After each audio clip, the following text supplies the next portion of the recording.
జై శ్రీ మాతాజీ.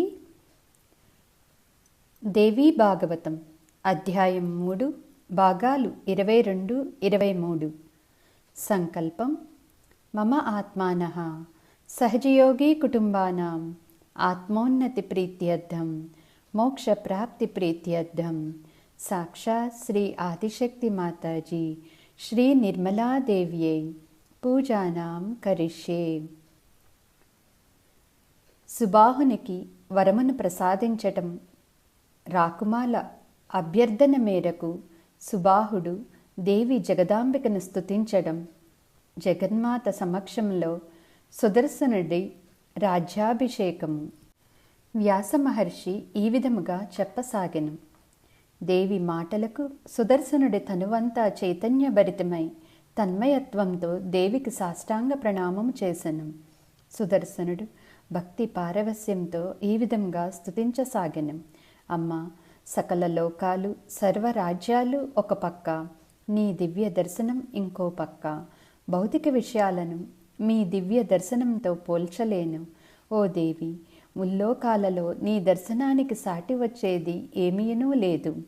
అలాంటి నీ దర్శన భాగ్యాన్ని నాకు ప్రసాదించి నన్ను కృతార్థుణ్ణి చేశావు. ఇంతకన్నా నేను ఇంకా ఏమి వరం కోరుకోగలను? అమ్మా, నీ పట్ల నా భక్తి నిశ్చలంగా నిరంతరంగా ఉండునట్టు అనుగ్రహించు తల్లి.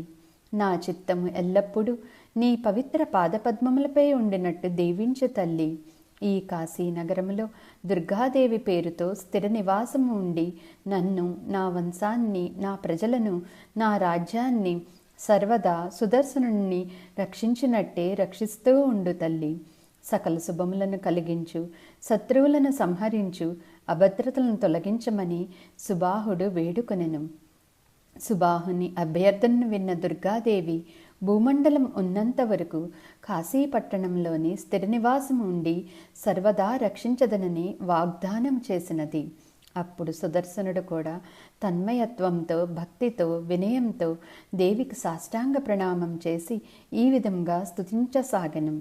ఓ దేవి, నీ కీర్తి, దయాగుణాన్ని, కరుణను కొనియాడుటకు నేను యోగ్యుడను కాను. అమ్మా, నీవు నన్ను రక్షించిన విధానాన్ని, నాపై నీవు చూపిన దయను, కరుణను ఏ విధంగా వర్ణించగలను తల్లి? నీవే ఈ సమస్త సృష్టికర్తవు. నీ భక్తులు కాని వారిని సైతం రక్షించే దయానిధివి నీవు. నీవే ఈ జగత్తును సృష్టించావు, పరిరక్షించుచున్నావు. ప్రళయకాలంలో సమస్త సృష్టిని నీలో లయమవుతుంది. అట్టి నీవు నన్ను రక్షించడంలో వింతేమీ లేదు. నేను నీ దాసుని తల్లి. నేను ఏమి చేయవలనో, ఎక్కడికి వెళ్ళవలనో ఆజ్ఞాపించుము. ఈ క్షణము నుండి నా జీవితము నీకు సమర్పించుకుంటున్నాను తల్లి అని సుదర్శనుడు స్తుతించెను. వ్యాసముని ఈ విధముగా చెప్పసాగెను. సుదర్శనుడి మాటలకు జగదాంబిక ప్రసన్న చిత్తముతో ఈ విధంగా పలికెను. ఓ సుదర్శన, నీవు అయోధ్య నగరమునకు వెళ్ళి సింహాసనాన్ని అధిష్ఠించి ధర్మబద్ధంగా రాజ్యాన్ని పాలించుము. ఎల్లప్పుడూ నన్ను స్మరించుచు పూజలు, అర్చనలు నిర్వహించుము. నీకు, నీ ప్రజలకు సకల శుభాలను కలిగించు. ఎల్లప్పుడూ రక్షణగా నిలుస్తాను. అష్టమి, చతుర్దశి, నవమి తిథులలో నాకు విశేష పూజలు జరిపించుము. నీ రాజ్యంలో నన్ను ప్రతిష్ఠించి ప్రజలందరూ ముప్పొద్దులా నన్ను అర్చించాలి. శరత్కాలంలోని అశ్విని మాసంలో నవరాత్రుల దీక్షతో మహాపూజలు జరగాలి. చైత్ర, ఆషాఢ, ఆశ్వీజ, మాఘ మాసాలలో మహోత్సవాలు జరిపించు. ప్రతి నెల కృష్ణ చతుర్దశి నాకు చాలా ప్రీతిపాత్రమైన రోజు. ఆ రోజు విశేషంగా అర్చనలు చేసిన వారిని తప్పక అనుగ్రహిస్తాను. వ్యాస మహర్షి ఈ విధముగా చెప్పసాగెను. ఈ విధముగా సుదర్శనుని ఆదేశించిన పిదప సర్వబాధా నివారిణి అయిన భగవతి జగదాంబిక అక్కడ నుండి అదృశ్యమైనది. సుదర్శనుడు అత్యంత వినయ విధేయతలతో దేవిని స్తుతించడం కొనసాగించను. అక్కడున్న రాకుమారులందరూ సుదర్శనుడికి నమస్కరించగా సుదర్శనుడు దేవతలందరూ మొక్కులు అందుకుంటున్న దేవేంద్రుని తలపించెను. రాకుమారులు సుదర్శనుడితో ఈ విధముగా పలికెను. ఓ అయోధ్యాధిపతి, నేటి నుండి మేమంతా నీ సేవకులము, సామంతులము. మాయందు దయ ఉంచి ఈ అయోధ్య నగరమును పరిపాలించుము. నీ అనుగ్రహం వల్లనే మాకు భగవతి జగదీశ్వరి జగదాంబిక దర్శన భాగ్యం లభించినది. మా జన్మ ధన్యమైనది. ఈ దయామయనే సాక్షాత్ ఆదిశక్తి ముక్తిప్రదాయిని, మోక్షప్రదాయిని, సకల వాంఛా ఫలసిద్ధిప్రదాయిని. నీకోసం నిన్ను రక్షించట కొరకు భగవతి ఆదిశక్తి దర్శనమిచ్చినదంటే అది మామూలుది కాదు. ఈ భూమండలంలో నీ వంటి పుణ్యాత్ముడు ధన్యుడూ లేడు. మాయా మోహితులమై మేము ఈ విషయాన్ని గ్రహించలేకపోయాము. నీవు మాతో ఆదిశక్తి ఆజ్ఞ మేరకే ఈ స్వయంవరానికి విచ్చేశానని చెప్పినను మూఢులమైన మేము గ్రహించలేకపోయాము. ధనము, ధాన్యము, సంసార మాయలో పడి కొట్టుమిట్టాడుతున్నాము. కామక్రోధములని నిండిన ఘోర సంసార సాగరంలో నిండా మునిగిపోయాము. దయచేసి మమ్మల్ని క్షమించు. ఇప్పుడు నీవే మాకు ఈ భవసాగరం దాటించుటకు మార్గదర్శకుడివి. ఓ శుభకరుడా, నీవు సంపూర్ణ నిర్మల విద్యా సంపన్నుడువు. నీ వివేకము మహోన్నతమైనది. నీ నుండి మాకు ఆ జగదీశ్వరి ఆదిశక్తి గురించి తెలుసుకోవాలని శుద్ధ ఇచ్చ కలిగినది. ఈ ఆదిశక్తి ఎవరు? ఏ విధముగా అవతరించినది? ఆమె శక్తులు మహిమల గురించి దయచేసి తెలియజేయము. సంసారమనే ఈ సాగరంలో కొట్టుకుపోతున్న మమ్మలను మా నావికుడవై మమ్మల్ని ఈ సాగరం దాటించు, ఒడ్డుకు చేర్చుము. ఓ రఘువంశోత్తమ, మాయందు దయవుంచి ఆ ఆదిశక్తి యొక్క వైభవాన్ని, మహత్యాన్ని వివరించుము. రాకుమార్ల అభ్యర్థనకు సుదర్శనుడు సంతోషించాడు. ధ్రువసంధి కుమారుడైన సుదర్శనుడు ప్రశాంత చిత్తముతో భగవతి జగదాంబికను ధ్యానించి ఈ విధముగా పలికెను. ఓ రాకుమారులారా, త్రిమూర్తులకే ఆదిశక్తి యొక్క మహత్యము వర్ణించడం సాధ్యం కాలేదు. ఇంకా నేను ఏ విధంగా వర్ణించగలను? ఆ సమస్త సృష్టికి మూలము ఆదిపరాశక్తి. సత్వగుణము ప్రధానముగా శ్రీ మహాలక్ష్మి అవతారం ధరించి ఈ సమస్త జగత్తుని పరిరక్షిస్తుంది, పరిపాలిస్తున్నది. రజోగుణము ప్రధానముగా శ్రీ మహాసరస్వతి అవతారం ధరించి ఈ సమస్త జగత్తుని సృష్టించినది. తమోగుణము ప్రధానముగా శ్రీ మహాకాళి అవతారం ధరించి ప్రళయ కాలంలో ఈ సమస్త సృష్టిని ఉపసంహరించుకుంటుంది. ఇవి త్రిగుణాల స్వరూపాలు. ఆదిశక్తియే త్రిగుణాత్మిక, నిర్గుణ, నిరాకారిణి, త్రిమూర్తులకు మూల కారణము. ఆ శక్తిని తెలుసుకోవటము యోగేశ్వరులకైనా అసాధ్యము. వివేకులు ఆదిశక్తిని వివిధ సగుణ రూపాలలో పూజిస్తారు. ఓ సుదర్శన మహారాజా, నీవు బాల్యంలోనే అడవులకి వెళ్ళిపోయావు కదా. అడవులలో ఆదిపరాశక్తిని ఏ విధముగా తెలుసుకున్నావు? ఎలా ఉపాసించినావు? ఎవరు నీకు ఆదిశక్తి గురించి ఉపదేశించారు? ఆ పరాశక్తి నీ పట్ల ఎంతటి అనురాగం లేకపోతే సాక్షాత్ వచ్చి నిన్ను రక్షించినది? ఈ విషయాలన్నీ తెలుసుకోవాలని మాకు కుతూహలంగా ఉన్నదని రాకుమారులు సుదర్శనుణ్ణి కోరెను. అందుకు సుదర్శనుడు ఈ విధముగా బదులిచ్చెను. ఓ రాకుమారులారా, బాల్యంలోనే నాకు మహాదేవి మంత్ర బీజాక్షరమైన క్లీం లభించినది. ఈ బీజమంత్రంను నిరంతరం పఠించాను, ధ్యానించాను. ఇప్పటికీ పఠిస్తున్నాను.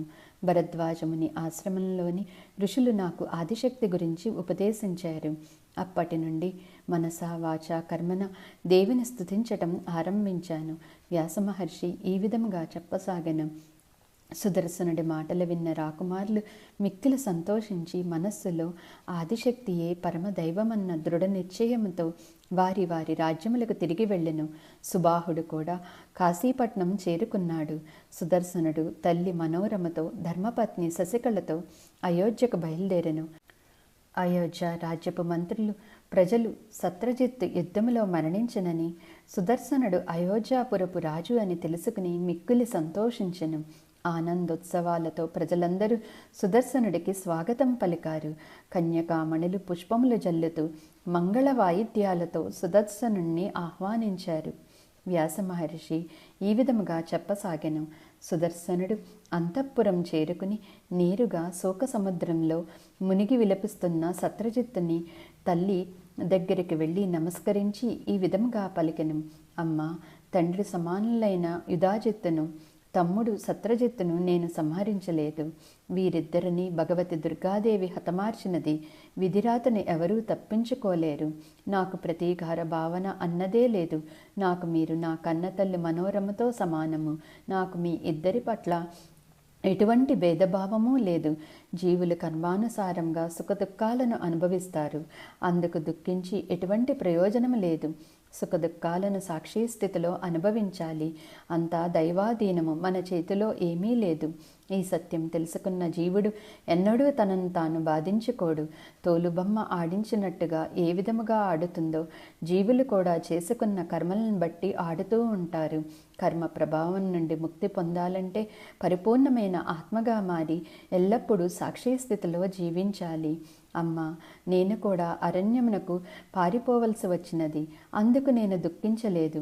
అది నా కర్మఫలము అని అనుభవించాను. మా తాతగారు ఇక్కడే మరణించారు.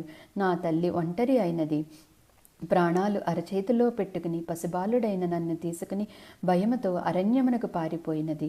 మార్గ మధ్యలో చోరులు నిలువు దోపిడి చేశారు. అప్పుడు నేనింకా బాలుడను.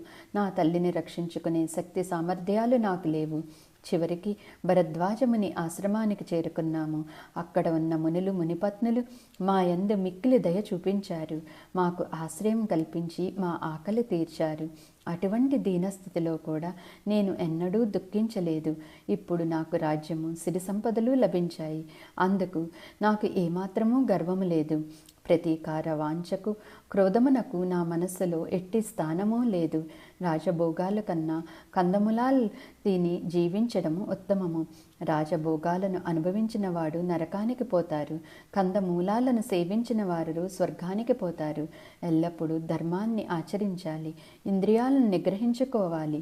లేకపోతే నరకము తథ్యము. మానవ జన్మ దుర్లభము. అందులోని భరతఖండంలో జన్మించడము అత్యంత దుర్లభము. అటువంటి జన్మ పొందినందుకు ఎల్లప్పుడూ మనము ధర్మబద్ధంగా జీవించి మోక్షాన్ని పొందాలి. వ్యాస మహర్షి ఈ విధముగా చెప్పసాగెను. సుదర్శనుడి మాటలు విన్న లీలావతి కొంత శాంతించి పుత్రశోకాన్ని వదిలి సుదర్శనుడితో ఈ విధముగా పలికెను. నాయన, నా తండ్రి చేసిన దుర్మార్గం వలన నేను అపరాధినయ్యాను. మీ తాతగారిని చంపి నీకు దక్కవలసిన రాజ్యాన్ని అపహరించి నా పుత్రుడైన సత్రజిత్తుకు కట్టబెట్టాలనుకున్నాడు. ఇది నిజముగా క్షమించరాని నేరము. అందుకు నేను సిగ్గుపడుతున్నాను. అప్పుడు నా తండ్రిని కానీ నా పుత్రుని కానీ వారించలేకపోయాను. నా పుత్రుడు కూడా తాతగారు చెప్పు చేతలలో ఉండిపోయాడు. ధైర్యంగా తప్పును ఖండించలేకపోయాడు, సరిదిద్దలేకపోయాడు. ఇది నా పుత్రుడు చేసిన అపరాధాలు. వారి చేసిన కర్మలకు ఫలితాన్ని అనుభవించారు. వారి కోసం నేను దుఃఖించను, కానీ వారి చేసిన అపరాధాలకు మాత్రం బాధపడుతున్నాను. ఈ క్షణము నుండి నీవే నా పుత్రుడివి. నాకు నీ మీద ఎటువంటి క్రోధము, ఈర్ష, అసూయలు లేవు. ఇక నుండి ధర్మబద్ధంగా రాజ్యం పాలించుము. మేమంతా చూసి ఆనందిస్తాము, సంతోషిస్తాము అని లీలావతి సుదర్శనుని ఆశీర్వదించినది. సుదర్శనుడు అంతఃపురానికి తిరిగి వెళ్ళి మంత్రులను, వేద పండితులను సమావేశపరిచి ఒక శుభముహూర్తం నిర్ణయించమని కోరెను. అదే విధముగా ఓ కనకపు సింహాసనాన్ని చేయించమని ఆజ్ఞాపించెను. ఇది రఘువంశ ఆచారము. ఈ ఆచారాన్ని శ్రీరాముడు తరువాతి మహారాజులు కూడా ఆచరించారు. తర్వాత ఒక శుభముహూర్తములో ముందుగా కనకపు సింహాసనములో అందులో ఆదిశక్తిని ప్రతిష్ఠించి సుదర్శనుడు రాజ్యం పరిపాలించసాగెను. నిత్యము పూజించసాగెను. పుర ప్రజలందరూ భగవతి జగదాంబికను నిత్యము పూజించాలని సూచించెను. అదే విధముగా ప్రజలందరూ ఆదిశక్తిని నిత్యము ఆరాధించసాగెను. వ్యాస మహర్షి ఈ విధముగా చెప్పసాగెను. ఆనాటి నుండి సుదర్శనుడు భగవతి జగదాంబికను మందిరంలో ఆరాధించెను. అయోధ్యాధిపతి అయిన సుదర్శనుడు సామంతరాజుల సహాయంతో ధర్మబద్ధముగా రాజ్యాన్ని పరిపాలించెను. సుదర్శనుడు రఘువంశరాజులైన శ్రీరాముడు శ్రీ రఘుని బాటలో ధర్మముగా రాజ్యాన్ని పరిపాలించెను. రాజ్య ప్రజలందరూ ధర్మబద్ధముగా జీవించసాగెను. కోసల దేశపు రాజులందరూ వారి వారి రాజ్యాలలో భగవతి జగదాంబికకు మందిరం నిర్మించి నిత్యము ఆరాధించారు. కాశీ నగరంలో సుబాహుడు కూడా అత్యంత సుందరమైన దేవీ ప్రతిమను ప్రతిష్ఠించి నిత్యము పూజించాడు. ప్రజలు భగవతి జగదాంబికను పరమశివుని వలె పూజించసాగెను. ఓ మహారాజా, ఆదిశక్తి భువిలో నివసించసాగెను. ప్రజలందరూ అత్యంత భక్తి శ్రద్ధలతో ఆరాధించసాగెను. వేద శాస్త్రాలలో శ్లోకాలను వల్లిస్తూ దేవిని నిత్యము స్తుతించెను. నవరాత్రి రోజులలో యజ్ఞ యాగాలను నిర్వహించి ఉత్సవాలు జరిపెను. అధ్యాయం 3. భాగాలు 24, 25. వేదవ్యాసుడు నవరాత్రి విధి విధానాలను, నవరాత్రి పూజకు కన్యకామణులను ఎంపిక చేసుకోవటం కొరకు ఎటువంటి నియమాలు పాటించవలనో వివరించెను. జన్మేజయుడు ఈ విధముగా వేదవ్యాసును కోరెను. ఓ ద్విజన్ముడా, మీరు సర్వజ్ఞాని, నా యందు దయవుంచి నవరాత్రి విధి విధానములను తెలియచేయము. ముఖ్యంగా శరత్కాలంలో వచ్చే నవరాత్రి ఏ విధంగా పాటించవలనో తెలియచేయండి. నవరాత్రులలో నిష్టగా ఉపవాస దీక్షను ఏ విధంగా చేయవలనో, చేసినచో ఎట్టి ఫలితం దక్కునో తెలియచేయండి. వ్యాస మహర్షి ఈ విధముగా చెప్పసాగెను. ఓ మహారాజా, శ్రద్ధగా ఆలకించుము. వసంత ఋతువులలో వచ్చే నవరాత్రిని ఏ విధంగా పాటిస్తామో అదే విధంగా శరత్కాలంలో వచ్చే నవరాత్రిని పాటించవలను. ఈ 2 ఋతువులను యమదంష్ట్ర అని సంబోధిస్తారు. ప్రజలకు ఈ 2 గడ్డు కాలాలు. రోగాలు వ్యాపించే కాలము. జననాశనం జరుగుతుంది. జ్ఞానులు, వివేకులు ఈ సమయంలో దుర్గాదేవిని పూజిస్తారు. వేద పండితులు దేవి చండిని ఏ విధముగా ఆరాధించవలనో అందరికీ తెలియచేయవలను. చైత్రమాస ప్రారంభ దినమున కానీ, ఆశ్వీజ మాస ప్రారంభ దినమున కానీ నవరాత్రి ఉత్సవాలను ఆరంభించుటకు శుభదినములు. అమావాస్య రోజు నవరాత్రి పూజకు అవసరమైన సామాగ్రిని సమకూర్చుకోవాలి. ఒంటిపూట భోజనం చేయాలి. ఎత్తు పల్లాలు లేని సమస్థలంలో మండపమును ఏర్పరచుకోవాలి. మండపము కొలతలు 16 జానలు ఉండాలి.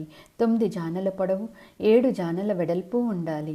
మండప స్తంభాలను, పీఠాన్ని సుందరంగా అలంకరించుకోవాలి. మండపమంతా సున్నముతో కలిపిన పేడతో అలకాలి. మండపు మధ్యలో 4 జానల పొడవు, 4 జానల వెడల్పు, జానడి ఎత్తుకొలతలతో ఒక పీఠము అమర్చాలి. ఈ పీఠముపై భగవతి జగదాంబికను ప్రతిష్ఠించాలి. ధనస్సు ఆకారంలో తెల్లటి పందిరి నిర్మించి పువ్వులతో, ఆకులతో అలంకరించాలి. అదే రోజు రాత్రి బ్రాహ్మణులను ఆహ్వానించాలి. బ్రాహ్మణులు దేవికి సంబంధించిన వేద శాస్త్రాలలో, ఇతర గ్రంథాలలో పాండిత్యం కలవారై ఉండాలి. అంతేకాక సద్గుణవంతులు, నీతిమంతులు, స్వీయ నిగ్రహం కలవారై ఉండాలి. పాడ్యమి నాటి తెల్లవారుజామున లేచి సముద్రంలో కానీ, నదిలో కానీ, సరస్సులో కానీ, గృహములో కానీ కాలకృత్యములు తీర్చుకునవలెను. తర్వాత బ్రాహ్మణులకు పాదాభిషేకం చేసి ఆహ్వానించాలి. దేవి పూజకు పిసినారితనము పనికిరాదు. ఉన్నంతలో బహుమతులను, నూతన వస్త్రములను బ్రాహ్మణులకు సమర్పించుకోవాలి. బ్రాహ్మణులు సంతృప్తి చెందితే దేవీ పూజ సంపూర్ణ ఫలితం లభిస్తుంది. దేవీ పూజను అత్యంత భక్తి శ్రద్ధలతో 5, 3 లేదా ఒక బ్రాహ్మణుడైనా చేయవచ్చును. వేద శాస్త్రములలో చెప్పబడినట్లుగా మంత్రములను పఠించవలను. సింహాసమును పట్టు వస్త్రంతో అలంకరించి దానిపై భగవతి జగదాంబిక మూర్తిని ప్రతిష్ఠించాలి. ఆ దేవీ ప్రతిమ చతుర్భుజములు కలిగి ఆయుధధారిణి అయి ఉండాలి. దేవీ ప్రతిమను మణిమాణిక్యాలతో, సుందర ఆభరణములతో అలంకరించాలి. శుభకరమైన, ముగ్ధ మనోహరమైన దేవీ ప్రతిమను దైవిక వస్త్రములతో అలంకరించాలి. దేవీ ప్రతిమ సింహాసనము అధిరోహించి చతుర్భుజాలలో శంఖము, చక్రము, గద మరియు తామర పువ్వు కలిగి ఉండాలి. కలసములో పవిత్ర జలము మరియు పంచరత్నముల అనగా బంగారము, కెంపులు, కురవింతలు, వజ్రాలు, ముత్యాలతో నింపాలి. అంతేకాక పంచవృక్షముల ఆకుల కలసంలో ఉండాలి. కలసం తయారు చేయనప్పుడు వేదాలలోని మంత్రాలను పఠించాలి. పూజకు కావలసిన సామాగ్రిని దగ్గర ఉంచుకోవాలి. మంగళ వాయిద్యములు ఉండాలి. ఒకవేళ మొదటి రోజు హస్తా నక్షత్రం అయితే అది అత్యంత శుభకరము. పూజ మొదటి రోజు అన్ని నియమ నిబంధనలను పఠిస్తూ భక్తి శ్రద్ధలతో పూజ చేస్తే సకల వాంఛలు సిద్ధిస్తాయి. దేవి పూజకు ముందు ఉపవాస దీక్ష లేదా ఒంటిపూట భోజనం చెయ్యాలి. దేవీ పూజలో ఈ విధముగా దేవిని స్తుతించాలి. ఓ జగజ్జనని, అత్యంత భక్తి శ్రద్ధలతో ఈ నవరాత్రి ఉత్సవాలను జరపదలిచాను. దయచేసి నన్ను అనుగ్రహించుము తల్లి. మంత్రాలను అత్యంత భక్తి శ్రద్ధలతో పఠించాలి.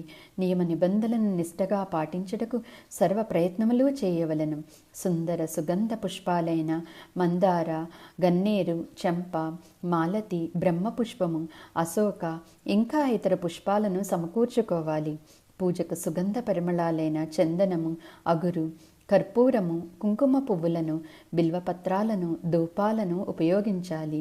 వివిధ రకాలైన మాధుర్యమైన ఫలములు, కొబ్బరికాయ, దానిమ్మ, సపోటా, యాపిల్, బొప్పాయి, పనస, బేరి పండ్లు, సీతాఫలాలు సమర్పించుకోవాలి. భక్తిపూర్వకంగా నైవేద్యం సమర్పించుకోవాలి. హోమం కొరకు త్రికోణ కుండాన్ని, త్రికోణ పీఠాన్ని ఏర్పాటు చేసుకోవాలి. సుందర సుగంధ పుష్పములతో, సుగంధ ద్రవ్యములతో త్రికాలము దేవిని పూజించాలి. సంగీత, సాహిత్య, నృత్య ఉత్సవాలను జరిపించాలి. అందరూ నేలపైనే నిద్రించాలి. కన్యకామణులకు నూతన వస్త్రములు, పండ్లు, పుష్పములు సమర్పించుకుని పూజించాలి. మొదటి రోజు ఒంటె కన్యతో, రెండవ రోజు ఇద్దరు కన్యలతో, ఇలా 9వ రోజు 9 కన్యలతో పూజ నిర్వహించాలి. పూజకి ఎటువంటి పిసినారితనము చూపకుండా ధనము విరివిగా ఖర్చు చేయాలి. పూజకు 2 సంవత్సరముల పైన వయస్సు ఉన్న అమ్మాయిలు ఉండాలి. 3 సంవత్సరాలు ఉన్న అమ్మాయిలను త్రిమూర్తి, 4 సంవత్సరములు ఉన్న అమ్మాయిలను కళ్యాణి, 5 సంవత్సరములు ఉన్న అమ్మాయిలను రోహిణి, 6 సంవత్సరములు ఉన్న అమ్మాయిలను కాళిక, 7 సంవత్సరములు ఉన్న అమ్మాయిలను చండిక, 8 సంవత్సరములు ఉన్న అమ్మాయిలను సాంబవి, 9 సంవత్సరములు ఉన్న అమ్మాయిలను దుర్గా, 10 సంవత్సరములు ఉన్న అమ్మాయిలను సుభద్ర అని సంబోధిస్తారు. 10 సంవత్సరాలపై వయసు అమ్మాయిలను పూజకు అనర్హులు. ఈ విధముగా దేవీ పూజ నిర్వహించే వారికి విశేష ఫలితం లభిస్తుంది. శత్రువులు, దారిద్ర్యము, దుఃఖము నశిస్తాయి. దీర్ఘాయువు సిద్ధిస్తుంది. భగవతి త్రిమూర్తిని ఆరాధించడం వల్ల శ్రేయస్సు, ధనధాన్య, పుత్ర పౌత్రాభివృద్ధిని ప్రసాదిస్తుంది. జ్ఞాన సముపార్జన కొరకు, రాజ్యలాభము కొరకు రాజులు కళ్యాణీ పూజ నిర్వహించాలి. శత్రునాశనం కొరకు కాళికా పూజ, భోగభాగ్యము, ఐశ్వర్యం కొరకు చండికా పూజ, ఆధిపత్యం కొరకు, యుద్ధములో విజయం కొరకు, విపత్తులు నిర్మూలించుటకు భగవతి సాంబవిని ఆరాధించాలి.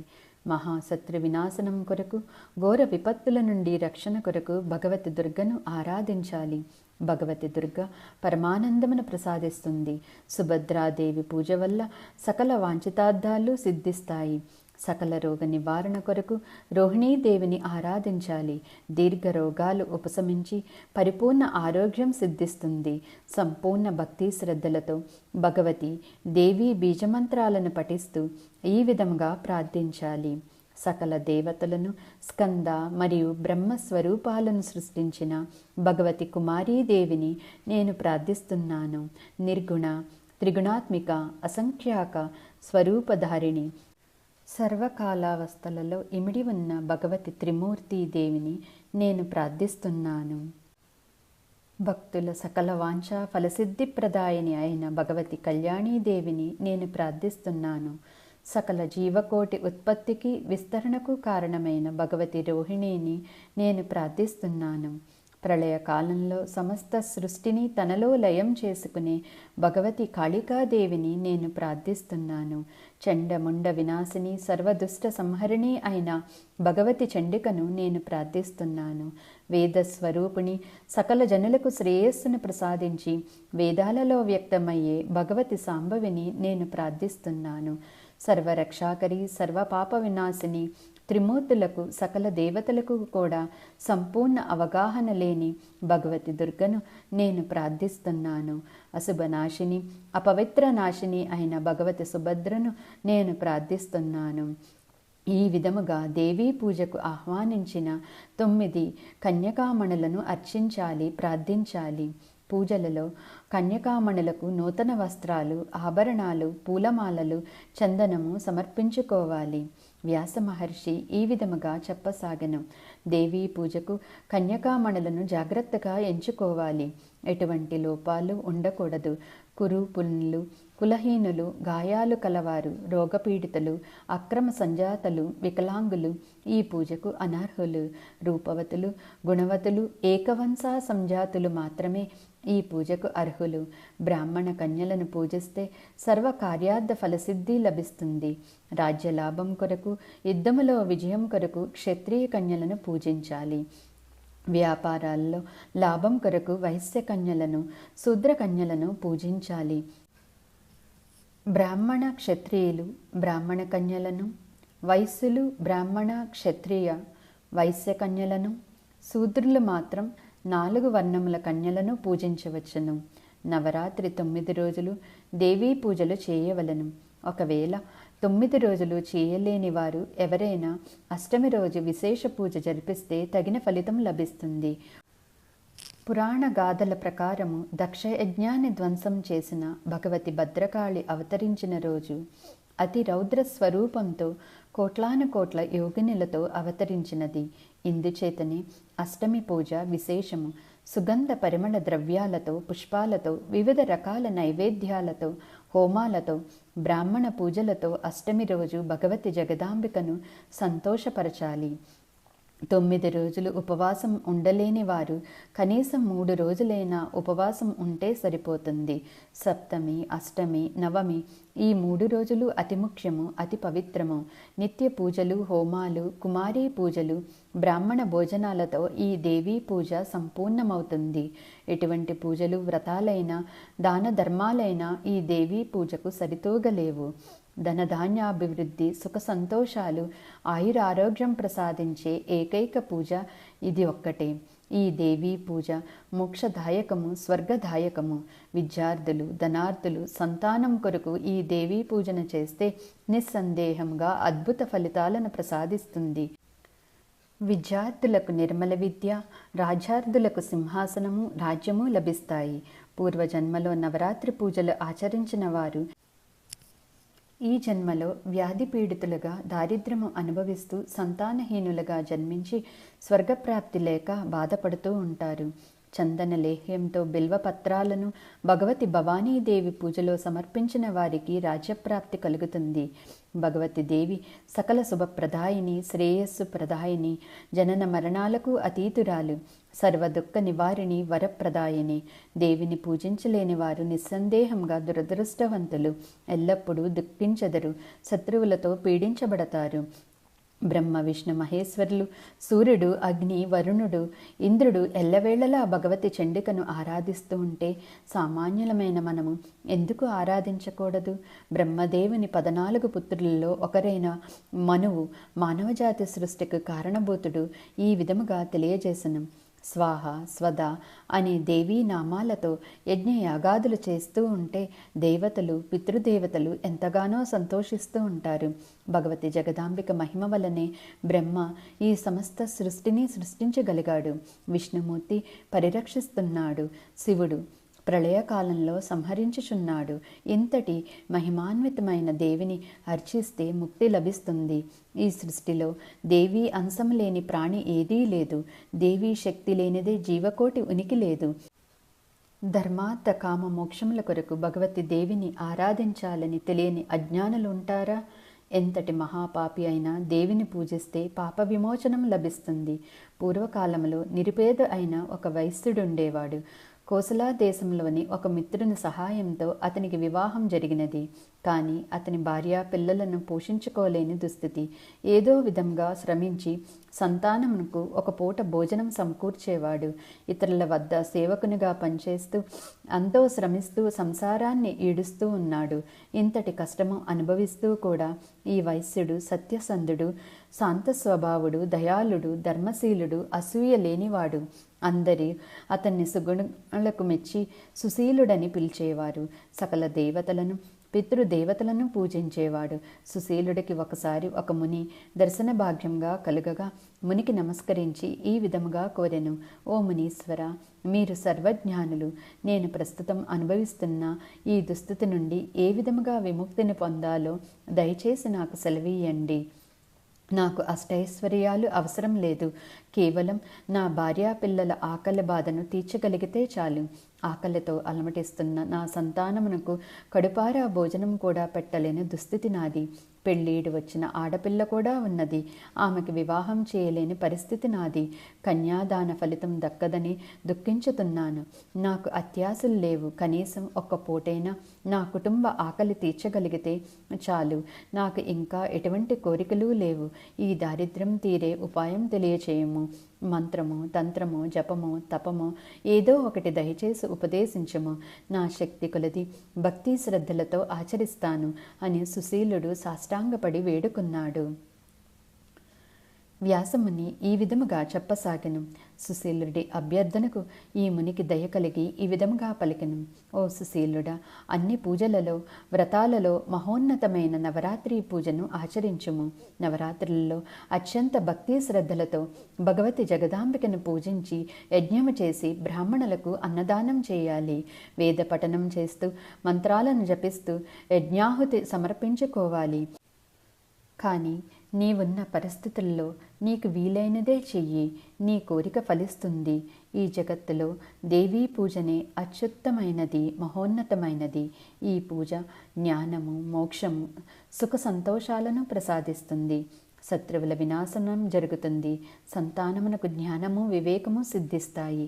శ్రీరామచంద్రుడు అరణ్యవాసంలో ఉండగా రావణుడు సీతాదేవిని అపహరించినప్పుడు సీత జాడ తెలియక దుఃఖసాగరంలో మునిగిన రాముడు కిష్కిందా గుహలో నవరాత్రి వ్రతం భక్తి శ్రద్ధలతో చేసి భగవతి జగదాంబికను అర్చించెను. భగవతి జగదాంబిక అనుగ్రహంతోనే లంకేశ్వరుడైన రావణుణ్ణి, కుంభకర్ణుణ్ణి సంహరించెను. రావణపుత్రుడైన మేఘనాథుడిని కూడా సంహరించెను. అటు తరువాత విభీషణుని లంకాధిపతిగా నియమించి సీతా సమేతంగా అయోధ్య చేరుకునెను. ఓ సుశీలుడా, నవరాత్రి పూజ ఆచరించడం వల్లనే దేవి శ్రీరాముణ్ణి అనుగ్రహించినది. వ్యాసముని ఈ విధముగా చెప్పసాగెను. సుశీలుడు ఈ విధముగా పలికెను. ఓ మునీశ్వర, మీరే నా గురువులు.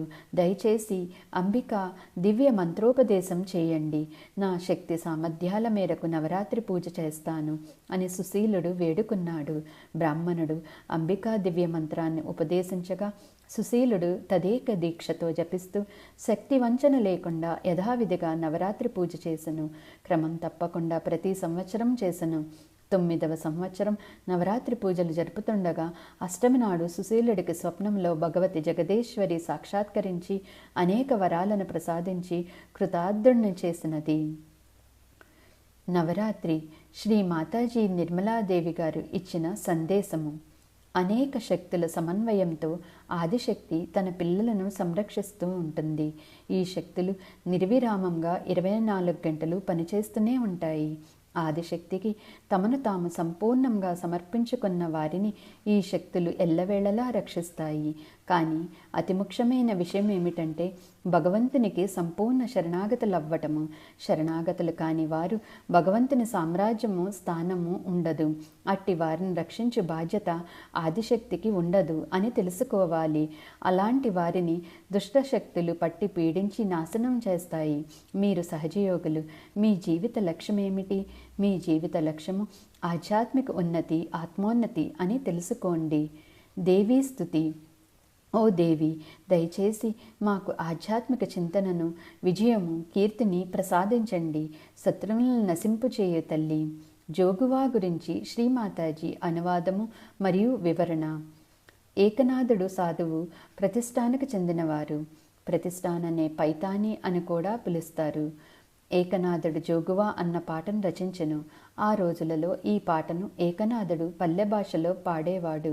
అదేవిధంగా మహారాష్ట్ర అంతటా ప్రజలు ఈ పాటను పాడుకునేవారు.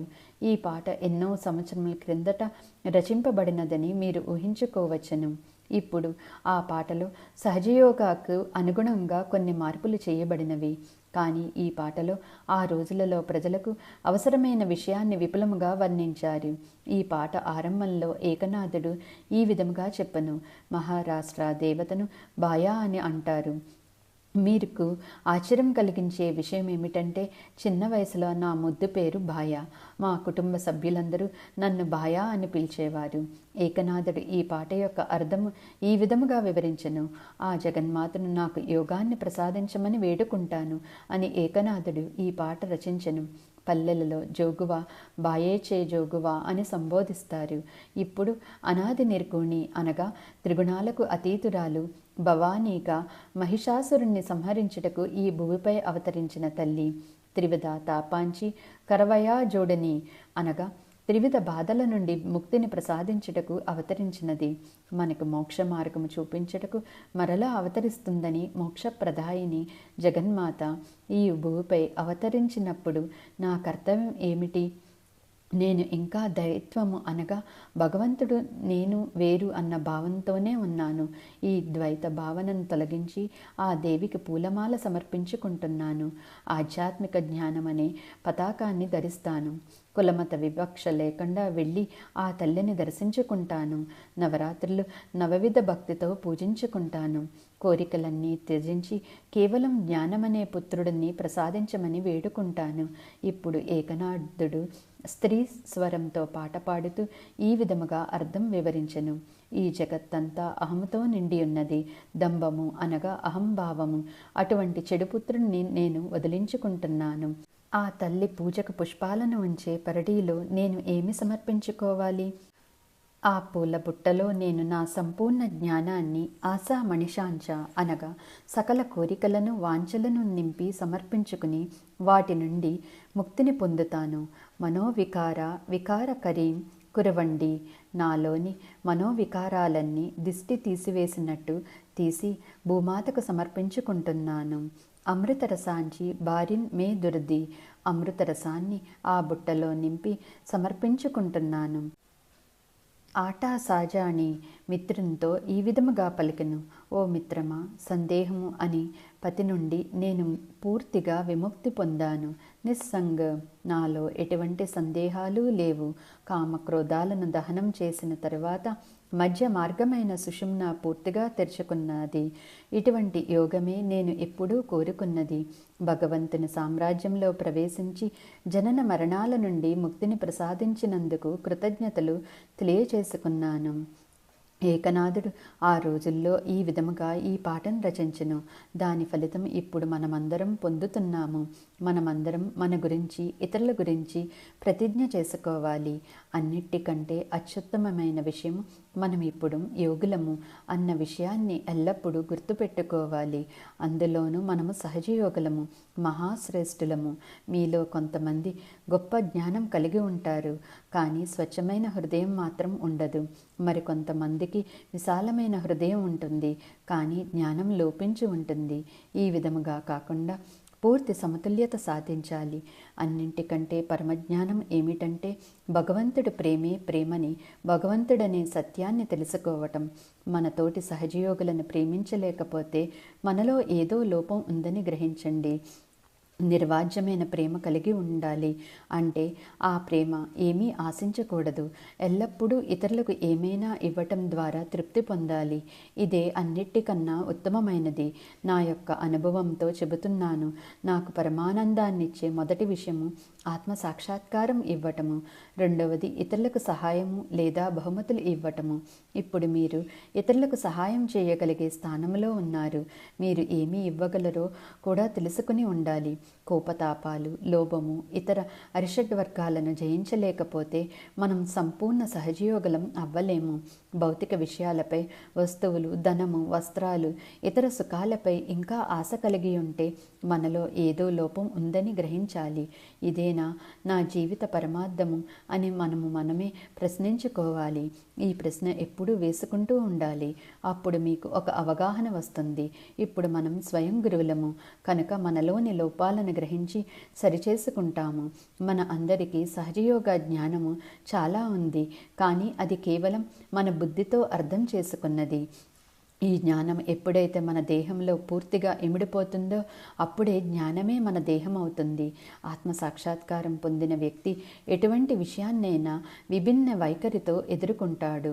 అంటే నాలాగా నాకు ఏదైనా సమస్య వచ్చినప్పుడు నేను వెంటనే ధ్యాన స్థితిలోకి వెళ్ళిపోతాను. అప్పుడు ఆ సమస్య పరిష్కరించబడుతుంది. ఎందుకంటే ధ్యానం నా శక్తి. అదే విధముగా మీరు కూడా ఎటువంటి సమస్యల్లో ఉన్నా వెంటనే దానిపై ధ్యానం చేయండి. ధ్యాన స్థితిలో ఆ సమస్యను నాకు సమర్పించండి. అప్పుడు ఆ సమస్య పరిష్కరించే బాధ్యత నాది. అంతేకాని మీరు మీ తెలివితేటలు ఉపయోగించి సమస్యను పరిష్కరించాలనుకుంటే అప్పుడు అది పూర్తిగా మీ సమస్యే. నాకు దానితో ఎటువంటి సంబంధము ఉండదు అని తెలుసుకోండి. అన్నింటికన్నా ఉత్తమమైన విషయం ఏమిటంటే అటువంటి సమస్య మిమ్మల్ని బాధించుచున్నా వెంటనే ధ్యానం చేయండి. ప్రార్థించిన అవసరం కూడా లేదు. ధ్యానంతోనే ఆ సమస్య పరిష్కరించబడుతుంది. మీరు విజయమును సాధిస్తారు. మీరు నా నుండి కోరుకునే విజయం కేవలం ధ్యానం వల్లనే లభిస్తుంది. మీరు ధ్యాన స్థితిలో ఉన్నప్పుడు ఆ కోటలో మీరు సురక్షితంగా ఉంటారు. ధ్యానంతోనే మీకు ఆధ్యాత్మిక ఉన్నతి లభిస్తుంది. ధ్యానం లేకపోతే ఎటువంటి ఉన్నతి ఉండదు. ఒక మొక్క పెరుగుటకు సూర్యరశ్మి ఎంత అవసరమో ధ్యానము మన ఆధ్యాత్మిక ఉన్నతికి అంత అవసరము. ఎప్పుడు ధ్యానంలో ఉండాలి. నిర్విచార స్థితిలో ఉండాలి. ఎవరితోనూ తర్కించిన అవసరమూ లేదు. ఏమీ మాట్లాడవలసిన అవసరమూ లేదు. ముఖ్యంగా ఇతర యోగుల విషయాలలో కల్పించుకోకూడదు. ఎవరైనా మీకు వింతగా అనిపిస్తే వెంటనే వారి మీద ధ్యానం చేయండి. తర్వాత వారి పరివర్తన చూసి మీకు ఆశ్చర్యం కలుగుతుంది. అదే మీకు ఉన్న శక్తి. ఇప్పటి వరకు ప్రపంచంలో ఎంతమంది ఆత్మసాక్షాత్కారం పొంది ఉన్నారు? చాలా తక్కువ మంది.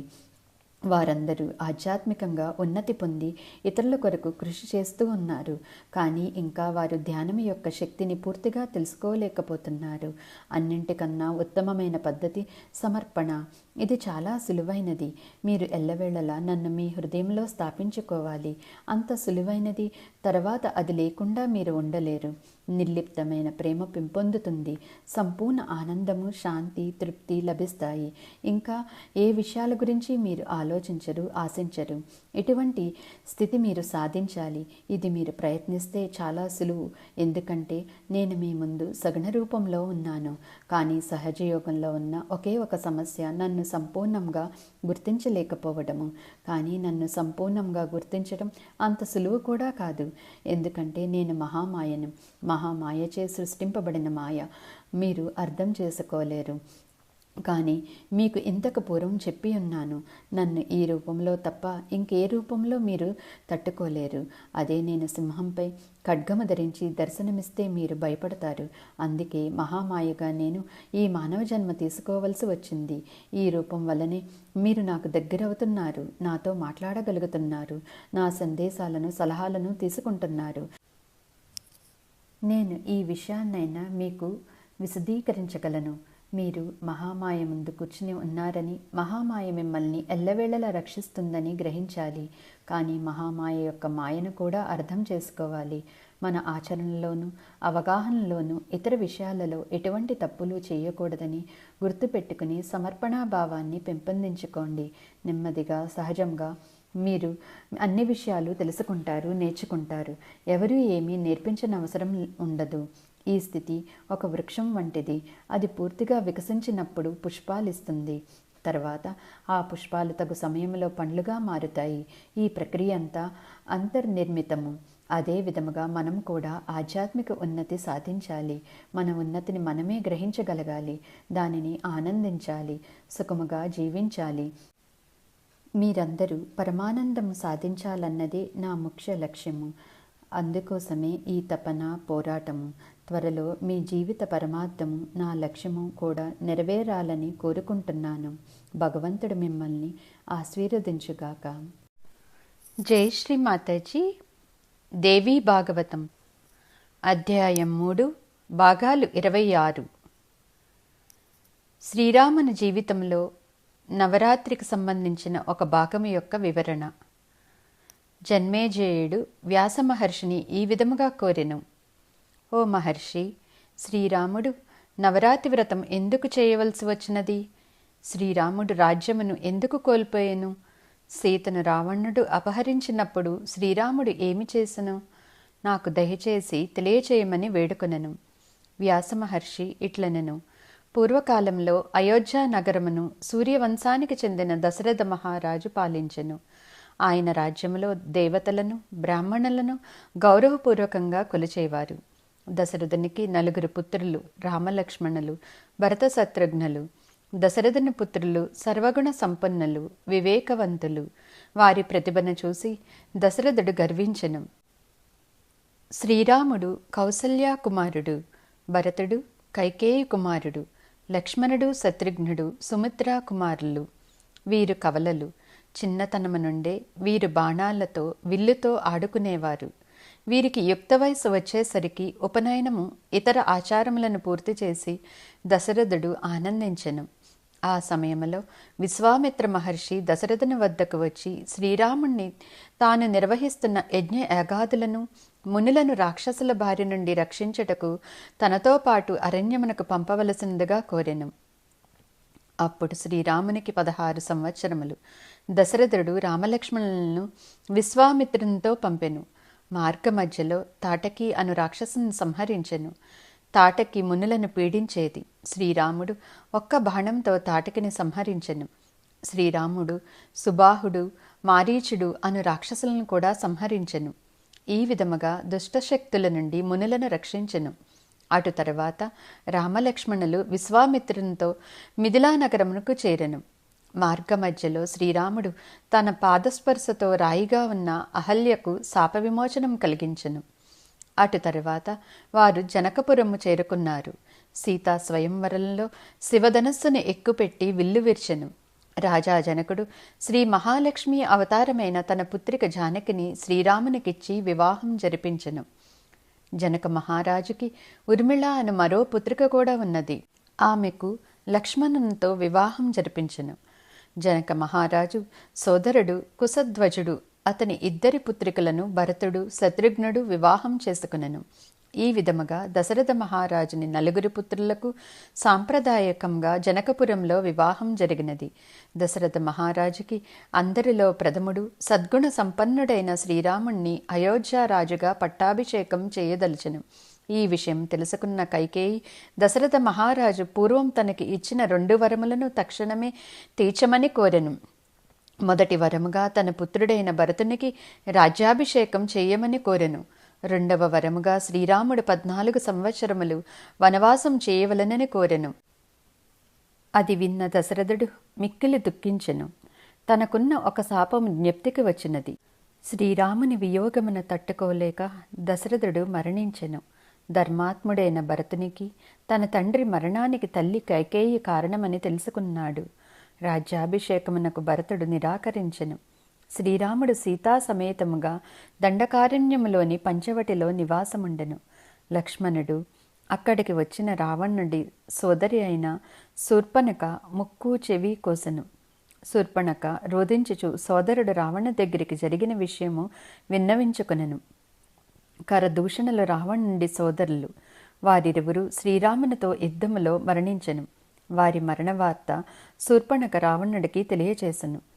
సోదరుల మరణంతో కోపోద్రిక్తుడైన రావణుడు మాయామరీచిని ఒక అందమైన బంగారు లేడి అవతారం ధరించి సీతను అపహరించుటకు ఒక పథకం పన్నెను. బంగారు లేడిని చూసి సీతాదేవి ముచ్చటపడి అది తనకు కావాలని శ్రీరామును కోరినది. శ్రీరాముడు లక్ష్మణుని సీతాదేవి రక్షణగా ఉంచి ఆ లేడిని వెంబడించెను. ఆ మాయలేడి ఎంతకూ చిక్కలేదు. చివరకు శ్రీరాముడు బాణం వదలను. ఆ బాణానికి ఆ మాయలేడి గాయపడి ప్రాణాలు వదులుతూ లక్ష్మణ అని బిగ్గరగా రాముని కంఠంతో అరిచెను. రాముని కంఠం విన్న సీత ఏదో ఆపద సంభవించిందని వెంటనే లక్ష్మణుని వెళ్ళి రక్షించమని కోరెను. దానికి లక్ష్మణుడు సీతను ఒంటరిగా విడిచి వెళ్ళనని, అది శ్రీరాముని ఆజ్ఞ అని, ఇచ్చిన మాట తప్పనని సమాధానమిచ్చెను. సీతాదేవి దుఃఖించుచు లక్ష్మణుని నిందించసాగెను. భూదేవి అంత ఓర్పు సహనము కలిగిన సీతాదేవి తనను నిందించటం రోధించటం చూసి లక్ష్మణుడు తట్టుకోలేకపోయెను. ఇక చేసేదేమీ లేక దుఃఖముతో లక్ష్మణుడు సీతను ఒంటరిగా వదిలి శ్రీరాముని జాడ కొరకు బయలుదేరెను. లక్ష్మణుడు పంచవటి వీడి వెళ్ళగానే ఒక భిక్షువు అవతారంలో రావణుడు అక్కడికి వచ్చెను. అతను చూసిన సీత పండ్లు ఆహారము భిక్షగా సమర్పించెను. రావణుడు సుమధుర స్వరంతో సీతాదేవిని తాను ఎవరు, ఒంటరిగా ఇక్కడ నివసించటకు కారణమేమి, దేవతామూర్తి వలె ఉన్నావు, నీవు అంతఃపురంలో నివసించవలను, ఈ అరణ్యంలో ఒక మునిపత్ని వలె జీవించుటకు కారణమేమిటని అడిగి తెలుసుకొనెను. వ్యాసముని ఇట్లనెను. జనకానందని జానకి మండోదరి పత్తైన రావణుడు ఒక సాధువని భ్రమలో ఈ విధముగా పలికెను. దశరథ మహారాజుకి 4 పుత్రులు. వారిలో జ్యేష్ఠుడు శ్రీరాముడు. నేను శ్రీరాముని ధర్మపత్ని సీతను. కైకేయికిచ్చిన వరం వల్ల శ్రీరాముడు రాజ్యం వీడి అరణ్యవాసం చేయవలసి వచ్చినది. లక్ష్మణుడు కూడా శ్రీరాముని అనుసరించెను. నా తండ్రి జనక మహారాజు స్వయంవరంలో శివధనస్సును ఎక్కుపెట్టి విల్లు విరిచి శ్రీరాముడు నన్ను పరిణయమాడెను. రామలక్ష్మణ సమేతముగా నేను ఈ అరణ్యంలో నివసించుచున్నాను. శ్రీరాముడు ఒక బంగారు లేడిని పట్టి తెచ్చేందుకు వెళ్ళెను. శ్రీరాముని కంఠం విని లక్ష్మణుడు శ్రీరాముని జాడ కోసం వెళ్ళెను.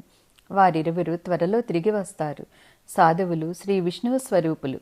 నేను మిమ్మల్ని తగు విధంగా సత్కరించదను. దయచేసి మీరు ఎవరో తెలియచేయండి. ఈ అరణ్యమంతా రాక్షసులమయము అని సీతాదేవి భిక్షువు రూపంలో ఉన్న రావణుడితో పలికెను. ఆ మాటలు విన్న రావణుడు వెంటనే నిజరూపం చూపించి ఈ విధముగా పలుకని: నేను లంకాధిపతి రావణుడిని. మండోదరి నా ధర్మపత్ని. నా సోదరి శూర్పణఖ గాయపడిన కారణంగా నేను ఇక్కడికి రావలసి వచ్చినది. నా సోదరులైన కారదూషణులు కూడా రాముని చేతిలో మరణించారు.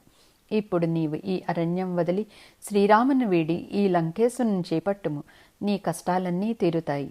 శ్రీరాముడు రాజ్యం కోల్పోయి నిన్ను ఈ అరణ్యపాలు చేసెను. నేను నిన్ను నా మహారాణిగా స్వీకరించదను. నా ధర్మపత్ని మండోదరి నేను నిన్ను సేవించుకుంటాము. నేను ఎన్నో రాజ్యాలను జయించాను.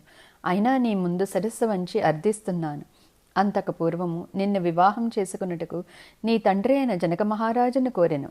కానీ శివధనస్సును విరిచిన వారికే సీతను ఇచ్చి వివాహం జరిపించదనని సెలవిచ్చాను.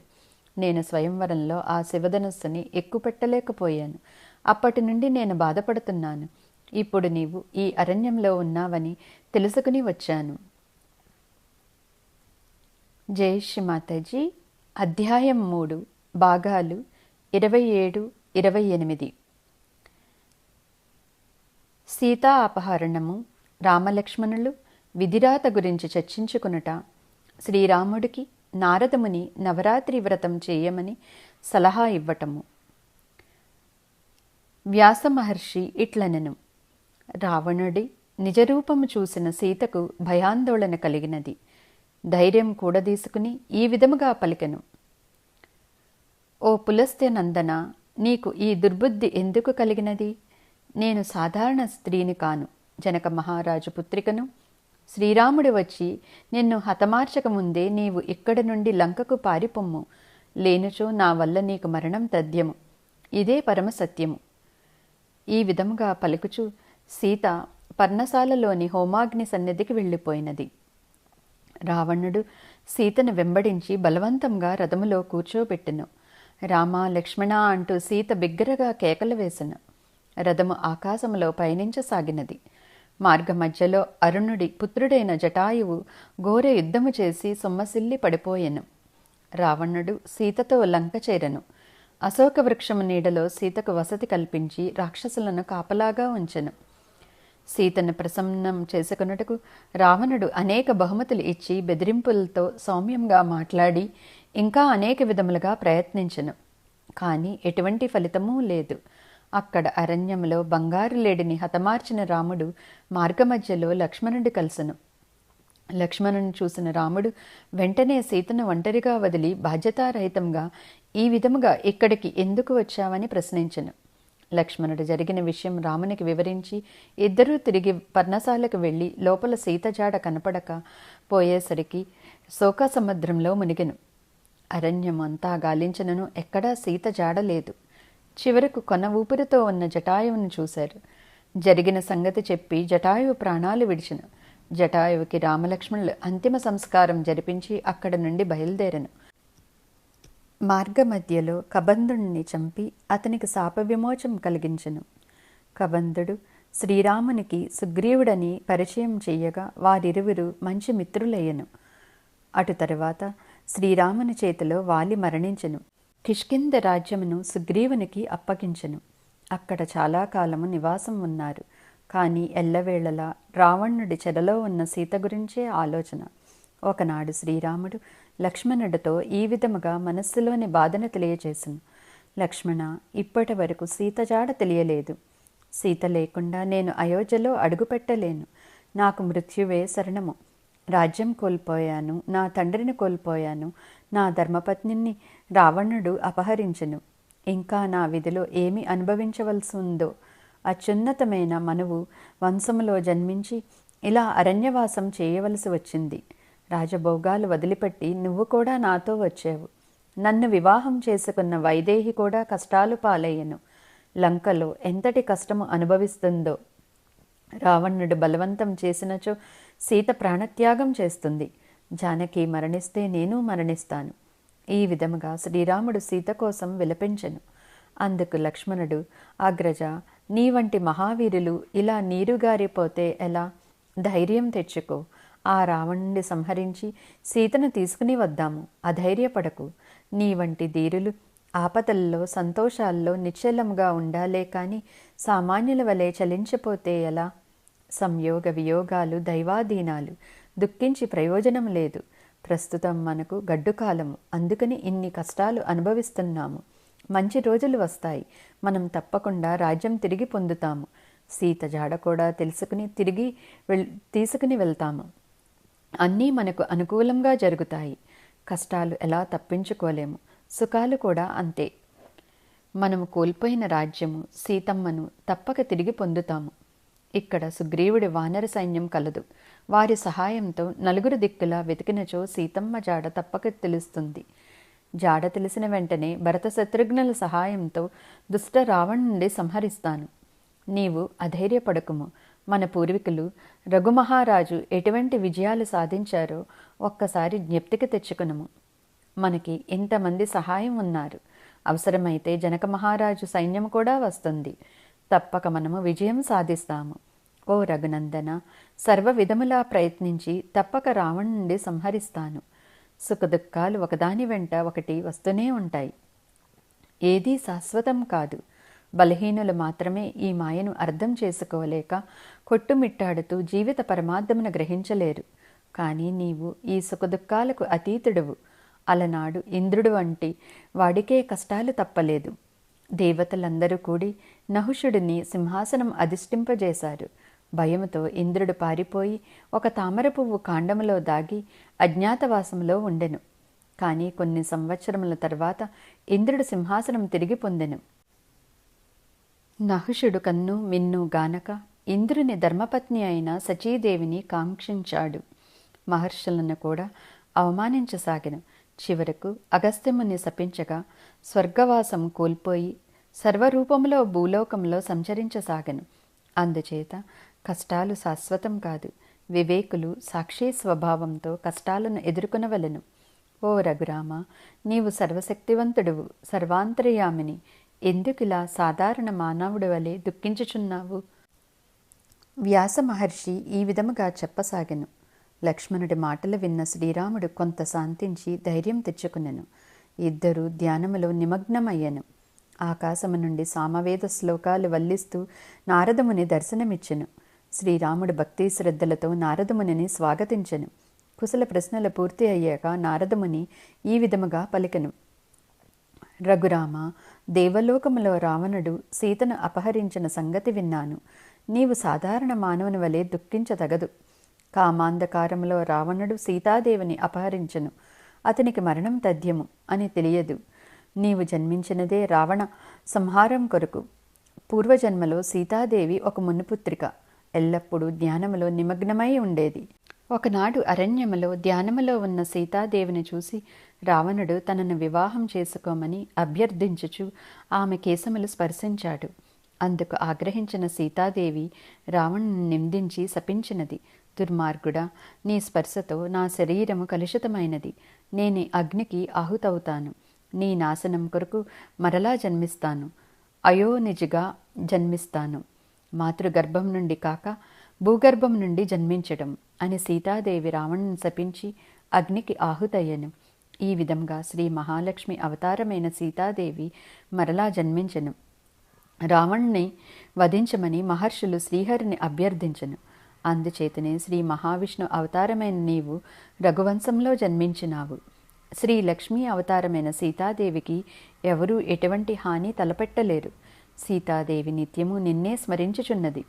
ఇంద్రుడు స్వయంగా దివ్య కామధేనువు పాలు సీతాదేవికి అందించుచున్నాడు. అమృతం వంటి ఆ పాలు ఆస్వాదించిన సీతాదేవికి క్షుద్బాధ కూడా ఉండదు. ఇది నేను స్వయంగా తిలకించినాను. రాఘవ, నేను ఇప్పుడు రావణుని ఈ విధముగా వధించాలో తెలియచేసదను. ఇది ఆశ్వీజ మాసము.